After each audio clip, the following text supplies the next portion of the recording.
They humiliated him and treated him like an outsider based solely on his appearance, never realizing who he truly was. But when the truth came to light, their world was turned upside down, and his next move left them in complete shock. My decision will surprise those who think they've seen it all. But first, let me tell you how it all started. Los Angeles was bathed in the golden hues of sunset as James Harris pulled up to the gates of his mansion. The grand villa, with its towering columns gleaming in the evening light, stood as a testament to his success and years of hard work. The party was already in full swing. Laughter, the clinking of glasses, and the melodic notes of a live orchestra floated through the cool air. James adjusted the collar of his perfectly tailored suit and walked toward the massive wrought-iron gates, ready to join his guests. But before he could take more than a few steps, 2 security guards in black suits blocked his path, their expressions cold and suspicious. "Hey, where do you think you're going?" One of them, a tall, bald man with a scowl of pure contempt, demanded. James smiled politely, not expecting any trouble. "Good evening, gentlemen. I'm heading inside. This is my home." He spoke with the same confidence he used when negotiating with top executives of multi-million-dollar corporations. But instead of stepping aside, the guards exchanged glances and smirked. "Your home?" The bald guard let out a mocking laugh. "Listen, buddy, I've seen plenty like you trying to sneak in here. You've got the wrong place." James felt irritation flare up inside him, but remained calm. Slowly, he pulled his phone from his jacket pocket and showed them a photo of the mansion, the very one they were standing in front of. "Maybe this will convince you." The bald guard didn't even glance at the screen. He stepped closer, invading James's personal space, his breath reeking of cheap gum and undeserved authority. "Listen here, pal. I think you've got this place confused with your neighborhood, so why don't you get lost before I make you?" For a moment, James thought he had misheard. It was too absurd, too insulting. This was the home he had designed himself, every corner filled with his history and victories, yet here he was, being thrown out like an unwelcome guest. "Are you serious? You're kicking out the owner? Look, this is—" Before he could finish, the second guard grabbed his arm, yanking him toward the exit with a firm grip. The crowd at the entrance began to whisper. Some pulled out their phones to record, while others simply watched, unwilling to intervene. James saw their expressions: contempt, amusement, and something even more painful: indifference. "I won't say it again. Leave." The pain James felt wasn't physical. It was deeper. The pain of memory.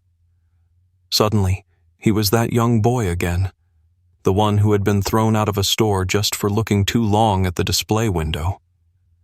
He could still hear the voice of his teacher telling him he didn't belong among the best.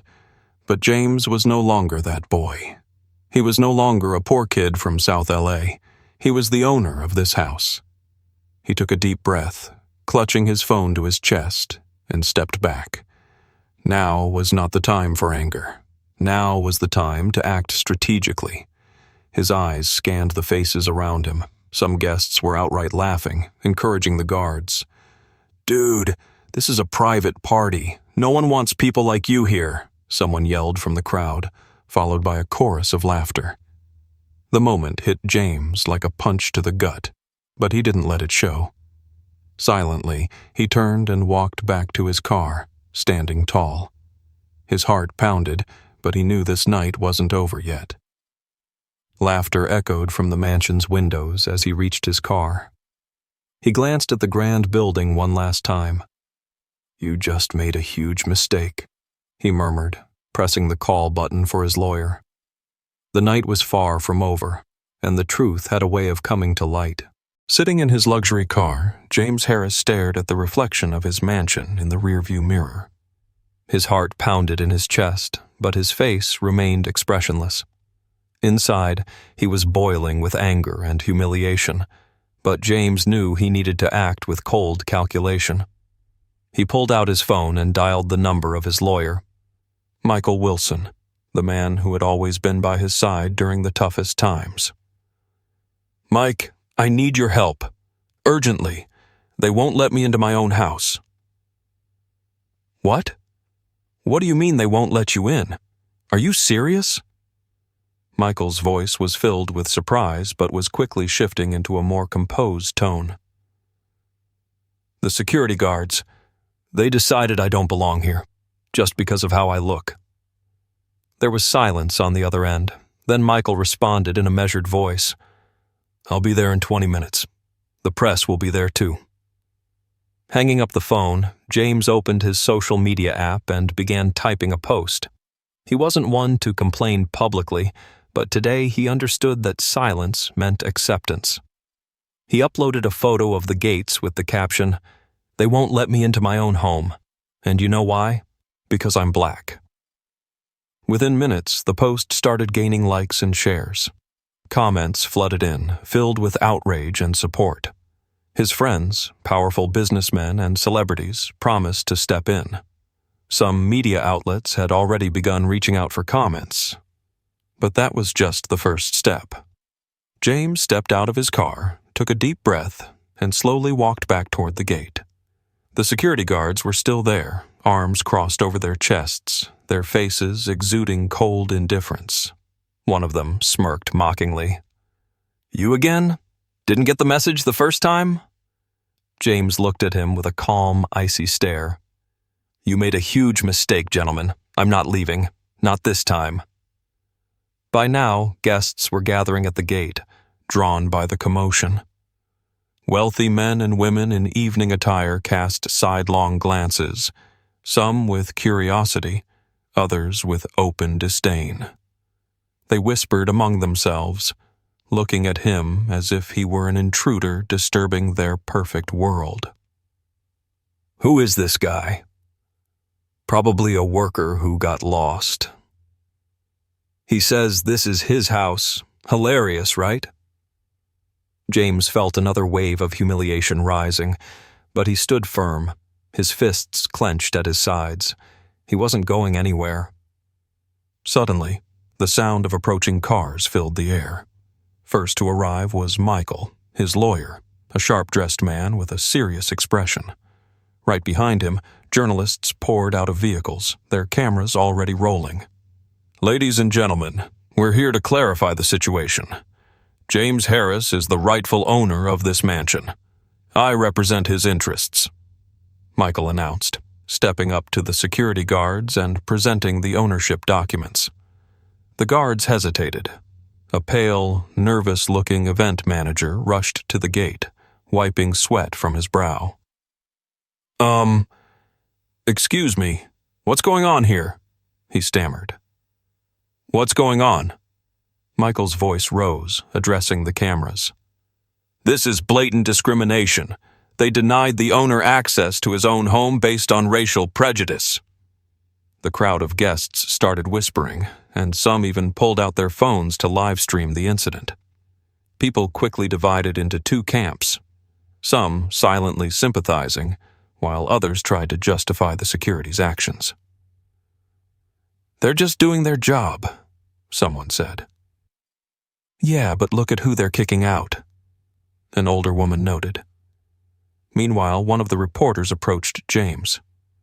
"Mr. Harris, how do you respond to this situation?" James looked straight into the camera, his voice calm yet resolute. "I think this is yet another reminder that even in 2025, people still judge us not by our accomplishments, but by the color of our skin. This is my home, and I shouldn't have to prove it to anyone. However, I will, so that no one else has to go through this." Journalists eagerly captured every word while social media exploded with discussions. The hashtag #LetJamesIn was already trending on Twitter, and within minutes, activists began arriving at the gates. The event manager, realizing the magnitude of the situation, tried to de-escalate. "Mr. Harris, please, let's resolve this peacefully. There's no need to draw more attention." But James looked at him with a steely gaze. "Resolve it? You mean cover it up? No. The world needs to know how you treat people, and I'll make sure no one else ever has to experience what I did." The security guards stood awkwardly, realizing they had lost control of the situation. One of them mumbled hesitantly, We were just following orders." "Orders?" James took a step forward. "And do those orders include discrimination?" The crowd erupted in applause, understanding they were witnessing something much larger than a simple misunderstanding at the gates. James knew this was only the beginning. He wasn't just reclaiming access to his home, he was about to change the rules of the game. The crowd at the mansion gates continued to grow. Journalists, activists, and curious onlookers recorded everything on their phones while social media buzzed with comments. James Harris stood on the steps of his own home, watching the event manager desperately trying to calm things down, while the security guards still stubbornly refused to acknowledge their mistake. "You understand this is all just a misunderstanding," the manager muttered nervously, avoiding direct eye contact with James. James chuckled, crossing his arms over his chest. Inside, he was still seething with anger, but outwardly, he looked like a man in complete control of the situation. "A misunderstanding?" His voice was cold and sharp. "You publicly humiliated me and threw me out of my house. And now, with cameras rolling, you call it a misunderstanding?" The crowd murmured in approval, and one of the reporters immediately latched onto the phrase. "Mr. Harris, are you saying you were denied entry solely based on your race?" James looked straight into the camera, his eyes blazing with determination. "Look at me. Look at these people filming me, judging me, whispering about me. Do you think if I looked different I'd have been stopped at the door? Or maybe I would have been greeted with a glass of champagne?" The event manager coughed awkwardly, and the security guards started inching away, realizing their position was getting worse by the second. At that moment, the flashing lights of police cars lit up the scene. 2 patrol vehicles pulled up, sirens wailing through the evening air. 2 officers stepped out, and James immediately noticed their expressions. Professional caution mixed with that familiar hint of prejudice he'd seen too many times before. They headed straight for the security guards. "What's going on here?" one officer asked, scanning the crowd lazily. "This man is refusing to leave the premises," one of the guards quickly said, flashing James a smug look. James felt his anger bubbling up again, but he kept his composure. "Officers, don't you think it would be a good idea to ask who I am first?" His voice was firm but respectful. The officers exchanged glances. One of them sighed impatiently. "All right, who are you?" James slowly reached into his pocket, pulled out a set of documents, and, locking eyes with the officer, handed them over. "I am the owner of this mansion, and I was thrown out simply because I don't fit their idea of what a homeowner should look like." The officer reviewed the papers, and his face paled. He looked up, clearly embarrassed, and turned to the security guards. "Did you even check his ID?" "Well, he didn't look," one of the guards stammered before trailing off under James's piercing gaze. Now the police found themselves at a crossroads. Admit they were wrong or try to deflect blame. But with cameras pointed at them, they had no choice. One of the officers nodded stiffly. "Apologies, Mr. Harris. You are, of course, free to enter your home." James crossed his arms, watching the guards exchange panicked glances. The crowd erupted in applause and cheers, with some people shouting, "That's what happens when you judge people by their appearance." The event manager, realizing the situation was spiraling out of control, rushed forward, sweating profusely. "Mr. Harris, please, let's resolve this quietly. James raised his hand, silencing him. "No, you showed me who you are tonight. Now I'll show you who I am." He turned to the crowd and took a microphone from one of the reporters. "I am James Harris. This house is a symbol of my hard work, my struggles, my victories. And tonight, I was reminded that, to some people, My skin color matters more than my accomplishments." The guests at the party awkwardly exchanged glances, some already slipping away quietly, not wanting to be associated with the unfolding scandal. I'm not angry. I'm disappointed. Because in 2025, we're still facing the same barriers we fought to break decades ago. The crowd fell silent, letting his words sink in. James walked over to the security guards and looked at them, not with hatred, but with a quiet, unwavering strength. "You say you were just doing your job, or were you just following your biases?" The guard stood motionless, unable to meet his gaze. A reporter seized the opportunity. "Mr. Harris, what are you planning to do next?" James took a deep breath, then looked directly into the camera. "I'm going to make sure that no one else has to go through this ever again." The crowd erupted into applause. The cameras kept rolling, and within minutes, the footage was going viral online, with millions of views spreading across platforms. The event company responsible for hiring the security rushed to erase all mentions of the party from their social media, but it was too late. James knew they would regret this for years to come. As he finally walked through the grand doors of his mansion, he ignored the stares of the remaining guests. Tonight wasn't just about reclaiming his home, it was about sending a message. And the security guards? They were already gone, fired on the spot. Walking up the gleaming marble staircase of his mansion, James Harris felt the weight of the night slowly lifting from his shoulders. He crossed the grand hall, where guests still lingered in uneasy confusion, some hurriedly finishing their champagne, others casting furtive glances at the floor, and a few trying to put on polite smiles as if nothing had happened. But James saw right through them. They had never expected to see a black man as the owner of such an estate. To them, he had always been an outsider, someone who didn't belong in their privileged world. He made his way to the center of the room, where a small stage had been set up for the evening's entertainment. The orchestra had fallen silent, waiting for direction, but everyone in the hall knew the real show was about to begin. James picked up the microphone and scanned the crowd. "Ladies and gentlemen, thank you all for coming tonight. I hope you're enjoying my home." A few nervous chuckles rippled through the crowd, while others stood frozen, unsure of how to respond. "I bought this mansion to create a space where people could feel welcome, regardless of who they are or where they come from. But tonight, I learned something important. Some people aren't ready for that idea." A murmur spread through the crowd. James noticed the event manager wringing his hands anxiously, and a small smile tugged at the corner of his lips. Tonight reminded me of one simple truth.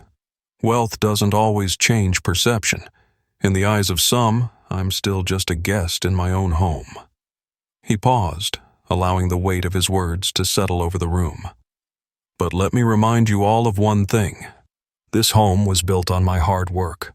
The long nights, the rejections I faced because people like me aren't supposed to succeed. But here I am, and I will not let anyone question my place here." Scattered applause filled the room, hesitant at first, then gradually growing. A few guests in the front row nodded in support, but James could tell many of them were simply clapping because they knew the cameras were still rolling. He turned his gaze toward the security guards standing in the corner, their faces tense with guilt and regret. "Gentlemen, you were just following orders, right?" The guards dropped their eyes to the floor. "But tell me, were those orders written down somewhere, or were they in here?" James tapped his temple. "Planted deep inside, where racial bias goes unnoticed, until nights like tonight." Journalists scribbled furiously, their cameras capturing every moment. James knew that by morning, this story would be everywhere. At that moment, the event manager stepped onto the stage, his face pale and apologetic. "Mr. Harris, on behalf of the event planning company, we deeply regret what happened tonight." James raised a hand, silencing him. No, apologies are too easy. I want you to learn a lesson tonight, one that will stay with you long after this party ends. He turned back to the guests. I want all of you to understand. Times are changing. We won't stay silent anymore. We will fight for our rights, in our homes, in our workplaces, on our streets. This time the applause was louder, more genuine. James could feel the shift in the room. Some people were truly listening, beginning to grasp the gravity of the situation. His phone buzzed in his pocket. A message from his assistant flashed on the screen. Your post is going viral. 2 million views in the last hour. Major news outlets are covering it now. James smirked and continued. This incident won't just stay within these walls. Tomorrow, the whole world will know what happened here tonight, and I will make sure this conversation doesn't end. He walked to the edge of the stage and looked straight at the security guards. Oh, and one more thing. I forgot to mention. You're fired. They stood frozen, realizing their careers had just ended in front of hundreds of witnesses. James stepped down from the stage and made his way to the exit, but before leaving, he turned back and said, Thank you for an unforgettable evening. It showed me who my true friends are. The next day, every major news outlet was flooded with headlines. Millionaire humiliated, how bias ruined an elite party. James Harris, the new face of the fight for equality. Videos of him standing firm against discrimination spread like wildfire, inspiring thousands to share their own stories. The event management company issued a public apology, and the security firm responsible for the guards announced a multi-million-dollar donation to racial equality initiatives, desperate to repair their image. But for James, this was only the beginning.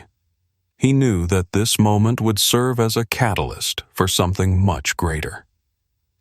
Sitting on the terrace of his mansion the following morning, he looked out over the city skyline, knowing that justice isn't a moment, it's a process, and he was ready to see it through.